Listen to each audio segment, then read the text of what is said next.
സ്തുതിയായിരിക്കട്ടെ. ഒരിടത്ത് ഒരാട്ടിടയനുണ്ടായിരുന്നു. അവന് 100 ആടുകളും ഉണ്ടായിരുന്നു. ആട്ടിടയൻ തന്റെ ആടുകളെ സ്വന്തം ജീവനേക്കാൾ അധികം സ്നേഹിച്ചിരുന്നു. എന്നും പ്രഭാതത്തിൽ അവരെ പച്ചപ്പുൽമേടുകളിൽ തീറ്റുവാൻ കൊണ്ടുപോയിരുന്ന ആട്ടിടയൻ അവർക്ക് ദാഹിക്കുമ്പോൾ കുളിക്കുവാനായി തെളിഞ്ഞ ജലാശയവും കാണിച്ചു കൊടുത്തു. അങ്ങനെ ആട്ടിടയൻ അവരെ സുഭിക്ഷമായി പരിപാലിച്ചു. അവരങ്ങനെ സന്തോഷത്തോടെ ജീവിച്ചിരുന്നപ്പോൾ ഒരിക്കൽ ഒരാട്ടിൽ നിന്ന് കൂട്ടം തെറ്റിപ്പോയി. അതറിഞ്ഞപ്പോൾ ആട്ടിടയന് വളരെ സങ്കടമായി. അവൻ ബാക്കി എല്ലാ ആടുകളെയും മരുഭൂമിയിൽ വിട്ടിട്ട് കൂട്ടം തെറ്റിയ ആടിനെ അന്വേഷിച്ചു പോയി. അവൻ പല സ്ഥലങ്ങളിലൂടെ ആട്ടിൻകുഞ്ഞിനെ തേടി നടന്നു. അവസാനം അവൻ ആട്ടിൻകുഞ്ഞിനെ കണ്ടെത്തിയപ്പോൾ സന്തോഷത്തോടെ അതിനെ വിളിച്ചു.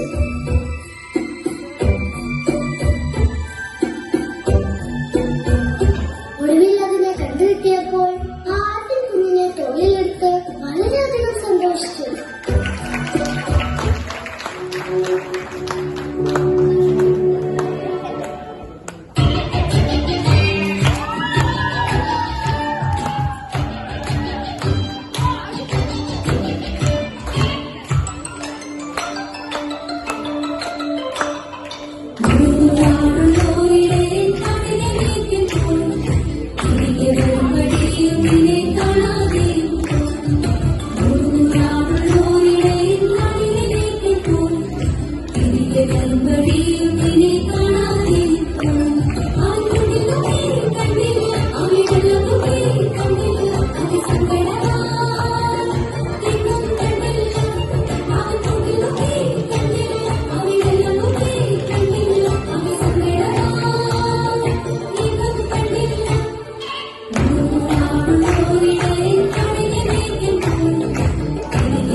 ഇസ്രായേൽ എന്ന ദേശത്ത് ദാവീദ് എന്നൊരു ബാലനുണ്ടായിരുന്നു. അവൻ 8 സഹോദരന്മാരിൽ ഏറ്റവും ഇളയവനായിരുന്നു. അവന്റെ ജോലി അച്ഛന്റെ ആടുകളെ കാത്തു സൂക്ഷിക്കലായിരുന്നു. ദാവീദ് ആടുകളെ വളരെ സ്നേഹിച്ചു. പക്ഷെ ആടുകളെ സംരക്ഷിക്കാൻ എളുപ്പമുള്ള ജോലിയായിരുന്നില്ല. ഒരു ദിവസം ശമൂവേൽ എന്ന പ്രവാചകൻ ദാവീദിന്റെ വീട്ടിലേക്ക് വന്നു. ദൈവം ശമൂവേലിനോട് ദാവീദ് ഇസ്രായേലിന്റെ ഭാവിയിൽ രാജാവാകുമെന്ന് പറഞ്ഞു.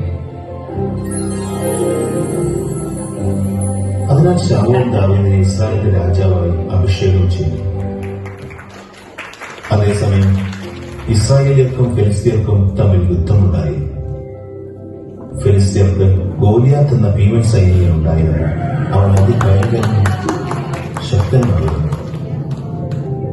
നിങ്ങളിൽ ആരെങ്കിലും എന്നോട് പോരാടാൻ വരട്ടെ, ഗോലിയാത്ത് പറഞ്ഞു. പക്ഷേ എല്ലാവരും ഭയന്നു.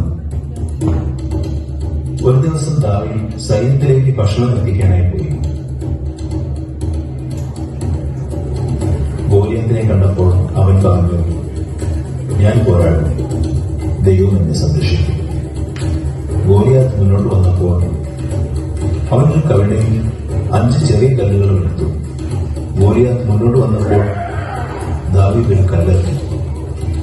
നേരെ ഗോലിയാത്തിന്റെ നെറ്റിയിൽ തറച്ചു. ഗോലിയാത്ത് താഴെ. ദാവീദ് വിജയിച്ചു.